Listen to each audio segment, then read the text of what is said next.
Hey, listen, everybody, I've got my short sleeve shirt on in all whites because the Pope might wear white in Rome because of His holiness.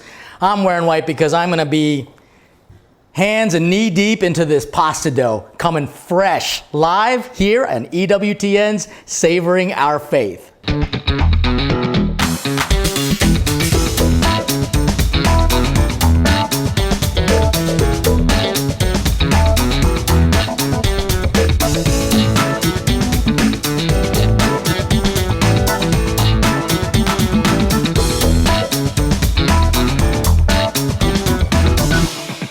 You know, the Pope is definitely in Rome, and I know he loves pasta. In fact, I was told that he loves ravioli. And I'm not making ravioli because that would be a little too difficult. But I am going to be making some fresh pasta because, first of all, it's delicious. Secondly, I think you gain a greater appreciation for the pasta itself when you make it on your own. So we've got about a pound of flour here that we are going to be making some fresh rough cut linguine, and with this we're going to have two delicious sauces. The first sauce that we are going to be making for you is going to be a simple red marinara with a little bit hint of some white wine and obviously some fresh herbs. The second sauce that we're going to be making is a strange one, I know, to a lot of people because they would never think of breadcrumbs in a pasta sauce, but nope, yep, we're going to be actually using some breadcrumbs, some butter, and some sage as well. And the final thing we're going to be doing, I'm going to fry some free-form pasta shapes, and then I'm just going to sprinkle with a little bit of cinnamon and some granulated sugar at the end. And so what I've got is I'm going to start now mixing some of this pasta dough together by whisking together some eggs. I just kind of created a well, but my well broke, but that's not a problem because it's all going to get mixed in together anyway using my fork. And this is a messy process, which is why I am dressed like I am. And the short sleeve is because you got to put some, effort into this as well. So what I did was I just made a little bit of a well, and I'm going to start now putting the pasta together. I'm going to add one more egg to this and just crack that in there, mix it all up, and you're going to get your hands into this.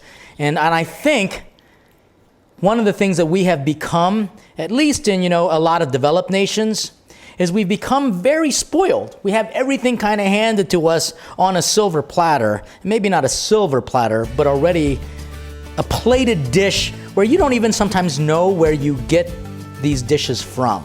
Okay, now we've got this kind of working together, kind of making a little bit of a mess. I could do a neater job with it, no doubt. I'm going to add up maybe about a couple teaspoons of salt. And also to help bind this all together, we're going to be drizzling several tablespoons of olive oil, depending on how wet you want it. I'm going to put a little bit less from the start and then add to it. Okay, now you see the process. We're putting it all together. And this is not easy, but I got to admit, it's a lot of fun. So we're going to continue to knead this down, not overworking it, but just definitely making sure that all of the ingredients are going to be incorporated together so that we get a nice little ball. So we'll keep going, knowing that patience is a virtue, and that even though I could use a machine to make this dough a lot easier, I think I'm going to use the greatest machines that God gave to me, these right here, which can do a lot of good if you're willing to give even these hands to God. Cooking Italian food, it's not the easiest thing, especially since no one has the best recipe except for that particular person's grandmother. But I think I have a couple recipes that might help as well. However, it is making the pasta and taking the time and working through all of that and learning the patience and almost imagining us as almost like that pasta dough molded into God's hands. Yeah, it's really easy to see how the Italians have a great faith that is manifested in their faithfulness to their family recipes. All right, I'm kind of kneading this all together, trying to be gentle. I don't want to overwork it because I don't want the flour to kind of harden up on me. Every now and then I'll kind of dust my workspace with a little bit of flour. You can see it's going to get messy. But again, you can see why a process like this can be helpful to you in a culinary and even spiritual sense, because you gain a greater appreciation for where pasta comes from. It doesn't come from a box. It comes from God working through nature and us using our hands. Now I've got this here pretty much ready, and I'm gonna cut this in two because it'll be a lot easier for me to work with this dough, as I am going to use old-fashioned rolling pin to roll this all out. Okay, so here it goes. We're gonna have to dust the board again. It's not even the board. You know, what you want to make sure you have is you don't want to have a super hot nor a super cool kitchen when you're working with dough like this, because it can be very temperamental. It's almost like humans, you know, in God's hands, we do kind of require a little bit of time. But we need it to not be too hot nor too cold. And here's what I'm gonna do. I'm just gonna start the process by pressing it out and trying to keep the thickness and the shape as circular as possible, so that when I start rolling this out, it'll be hopefully even. Because even though a machine can, like, again, really make this super thin and super fine, when I went to a cooking school in Perugia, I had to do it this way. And I had one of these huge, long rolling pins to make it a lot easier. And the reason why I cut that in half is so that I can use a smaller rolling pin. And all we're gonna do now is from the center, just pulling down, equal weight, as much as you can possibly make it equal, because we want to try to keep the integrity of the shape and the thickness as well. Every now and then, you are going to need to flip it so it doesn't stick. If you're in a super warm kitchen, what's going to happen is that it's going to start to sweat.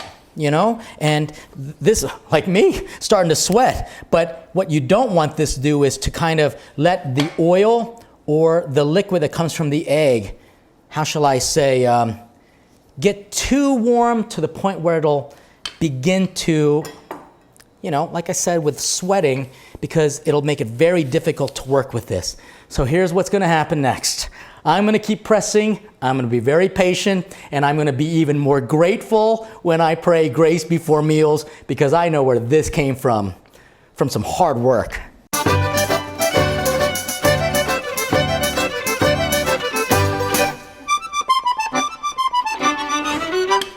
All right, here we go. I'm continuing to roll patiently. I can start to see that some of this is breaking apart, because obviously my water ratio, my liquid ratio, the oil namely, wasn't as good. But all things considered, most of it is certainly going to be usable. And even if you get a piece that's a little thicker than the other pieces, you know, come on, I think you can still eat it. And the sauce is going to help keep everything moist anyway. I tried to keep as much of a circle as possible. And sometimes I've got these little creases. And with the temperature, like I said, if it's too warm, then it'll just kind of be very difficult to manage. It'll get wet. And you can see that it's, although thin, it's not thin enough. This would not be used for ravioli, where you need super, super fine. But what I am going to use is make this for some little linguine. And so I think we're in a pretty good position right now to start cutting this up. So what I'm going to do is I'm just going to simply layer it out just like this. Actually, let me do a better job in making a little circle out of this so that it's going to be more shapely. I'm going to just simply cut this out. Actually, more of a square than anything else. This will be used for later. I'm going to cut this as well so that we get some more even pieces. And here's what we're going to do. Whew, that was really hard work. We're just going to simply turn it over, make a nice little tube. In fact, I'm going to use the board now because it'll be a lot easier to cut, and I don't want to damage my knife. All right, so with the board, put the pasta back on top, off to the side. Now it's time to just cut this. Super thin pieces. And as evenly as you can to make nice little linguine. Linguine fini, fine little linguine. And the reason why I want to make it thinner like this is because when I was rolling it out, it possibly was not as thin, and I don't want a big piece of pasta that is going to be undercooked to be mixed in with the other beautiful other little pieces. And you can see what we've got here. Beautiful.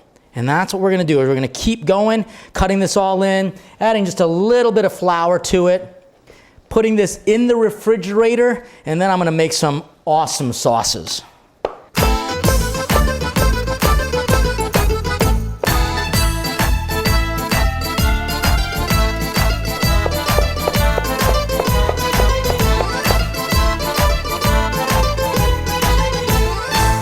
All right, so I've cut these out. I'm gonna put them all in here. I dusted it with a little bit of flour. Remember these end pieces right here? I'm gonna just make some very rough chops of it all, almost like, how shall I say, some deformed pappardelle.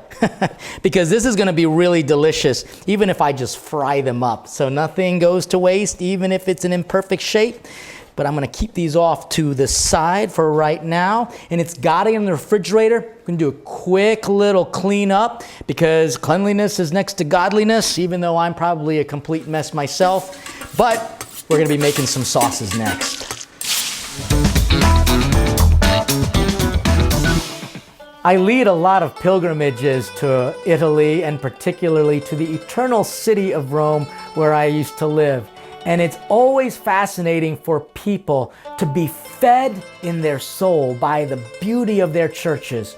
But you know what? After a while, as beautiful as these churches are, they get tired. And so to help them out, I'll take them around the corner to a ristorante or to an osteria, and they will kind of be replenished by the beautiful, fresh, and very healthy foods that the Italians serve, which is one reason why Italian cuisine is always at the top of my list.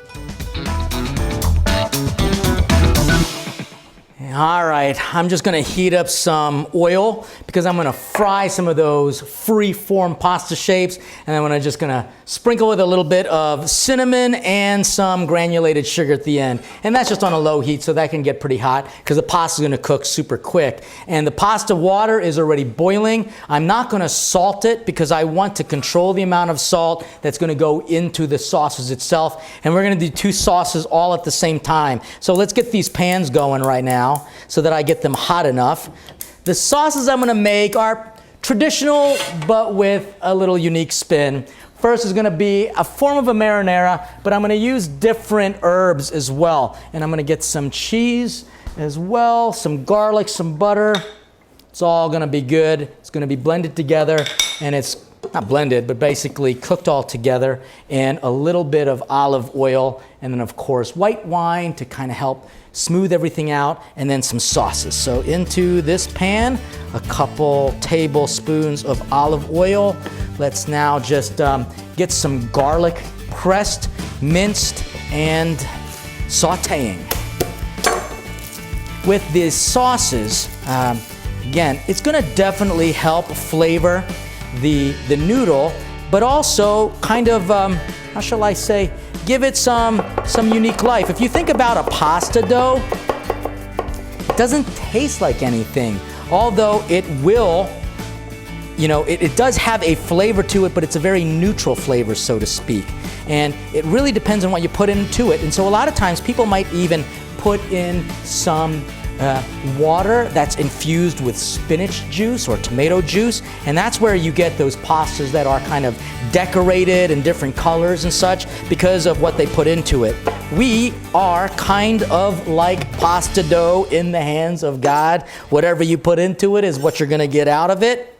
And most importantly, we need to be malleable enough in God's hands so that He can form us the way we need to be formed. All right, so we've got some herbs that are gonna go into this next.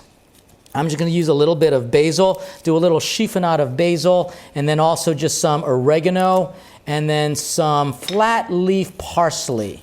The Indian technique of cooking would be to kind of flavor the oil. They would normally put in a ton of really beautiful spices and herbs and spices. I'm actually going to be flavoring the oil with just some herbs. So here we go. Mince this all up and put it in that oil. We're going to hit it with some wine as well as the tomato sauce. So chopping this all up. When I learned how to make pasta, I realized that it took a great amount of patience. And, you know, patience is obviously a virtue. And that's one of those virtues that I don't have naturally. There are just some people who are just naturally patient. I will admit I am not one of them. And cooking actually has helped me to become a little bit more patient, not only from just watching the pot of water boil, but just even learning the process. And this patience not only helps you in the kitchen, it helps you in life in general. Here we go. Into the oil you go. We're gonna get that mixed up so that all of the flavors are combined. The oil itself will help to kind of spread out when the tomato sauce hits it. Now it's time to get some butter going here for this other sauce. Oh, we've got this pasta water boiling pretty well. I'm gonna take the lid off of it, put that off to the side for just a moment. Since the pasta is very fresh, it's going to take nothing to cook. Adding about 2 or 3 tablespoons of butter. Guess what I forgot? Forgot an herb. This herb's got to go in there too. Let's put in a little bit of thyme. After all, we were talking about thyme, and it definitely will help impart another level of flavor. But this is not the end of the story. As that is going on, we're going to make a unique, but pretty traditional sauce that is going to compose of simply some melted butter, as well as some cheese and breadcrumbs. Yes, breadcrumbs. Okay, so this is getting sauteed beautifully. I can smell the herbs. It's smelling very fresh. Great accompaniment for the pasta sauce. Let's get you some regular crushed tomatoes in here. There you go. We're gonna hit that with some salt and pepper, letting this butter melt, as well as a little bit of white wine. So a little bit of salt. Let's get some pepper action. And then some white wine as well. All right. Add a nice little spice factor. Just a couple tablespoons of white wine. We're gonna get this simmering. Now sauce number 2. Sauce number 2, like I said, pretty simple, rather traditional. And it's got a nice hint of sage in it. So let's see how this tastes, just to make sure that I've got the proper amounts. Yep, we are there. We just need to let that cook all together. For sauce number 2, let's put in some sage. Sage is one of these unique flavors, really, just unique flavor, very woodsy. And the woodsiness of it means that the texture is kind of unique also. And you've got to be careful because it almost has little hairs on it as well. So what we're going to do is we're going to mince this up very finely so that you can't eat one of these just by itself unless you deep fry it, and then it's good. So nice fine mince on the sage. We're going to put it into the butter. And we're talking super fine, okay? If you got to use a food processor to blend it all up, that's fine. Put it in some olive oil and let it blend up. It'll go great and it'll help you. But if you don't have a food processor and you want to practice with the knife skills, just make that you're sure that your fingers are definitely out of the way. And as in all things, it takes a little bit of practice. So let's infuse some of this sage into this butter. Now what we're gonna do, I'm gonna add a little bit of olive oil into this as well. Salt it out, pepper. In the last minute, we're gonna toss in some Parmesan cheese as well as some Italian seasoned breadcrumbs. And guess what? This sauce is almost done. And this is going to continue to cook down. Now it's time to cook the pasta. Here we go. Now the pasta water is, oh my gosh, this smells so good. The pasta water is just about boiled out. This is definitely continuing to cook. I will now add the pasta, which I kept in the refrigerator. Make sure I know which spoon to use here. Which I kept in the refrigerator simply because I wanted it to kind of harden up a little bit, all right? And because it is very fresh pasta, it is going to cook very, very, very, very quickly. As this continues to simmer, I want to put this in the right timing. And this is a big key thing for a lot of Italian cooks, is the timing of it all. You don't want this pasta to sit in here too long because it'll just basically disintegrate into mashed potatoes. Well, you know what I mean, it'll have the consistency of mush. And I want to make sure that the sauce also helps cook the pasta as well. So here we go, moment of truth. Into a pot of boiling water you go. And now, as that's going, this is getting definitely heated up. I love to multitask, so we're gonna see if this is hot enough for this to fry. Absolutely. Did you ever go to those Chinese restaurants and have like those fried wonton? Well, why not with pasta, especially since the Asians invented it in the first place. Mi dispiace per gli italiani, which basically means I'm sorry for the Italians who think they have a claim on pasta. It actually started in Asia, but we're gonna turn this into a sweet little dessert. Okay, the pasta's continuing to cook. Let's get this kind of mixed around so that it doesn't clump up. Oh my gosh, this is beautiful. These beautiful egg noodles, they're basically cooked, guys, and that's good because this sauce needs to get turned down. All right, here we go. In fact, I'm gonna turn you off because you are definitely hot enough. Sage butter is done. It's time for me to scoop this bad boy out, put it on like a little sheet here so that it catches some of the oil. I love it. Here we go. This is basically ready. Oh, we'll wait till it gets a little bit more deep fried golden brown. Let's get this pasta out of here. Big trick though, super important. Make sure that the pasta water gets a little bit into this particular sauce. I am going to now separate it out. Here's a little bit for here. Here's a little bit for here. Let's get some more pasta in this sauce right here. This is going to be great. Getting that all cooked up. Let's turn you off. Tossing this pasta around. We're now going to add some of that Parmesan cheese as well as some breadcrumbs. Breadcrumbs, we don't need that much. Parmesan cheese, if you can see, I'm kind of rushing. It's because I need to, because timing is of an essence. All right, let's see which one you got. There you go. Sauce is cooking into this pasta. Love it. Sauce is cooking into this pasta. And we are ready to plate.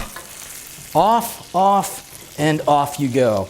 Let's get these bad boys now crisping into some sugar and some cinnamon. The hot oil will allow the sweetness of the sugar to kind of melt, and this makes for a nice little kind of sweet ending and dessert. And now what we're gonna do is we are going to plate, design, and feast on some homemade pasta.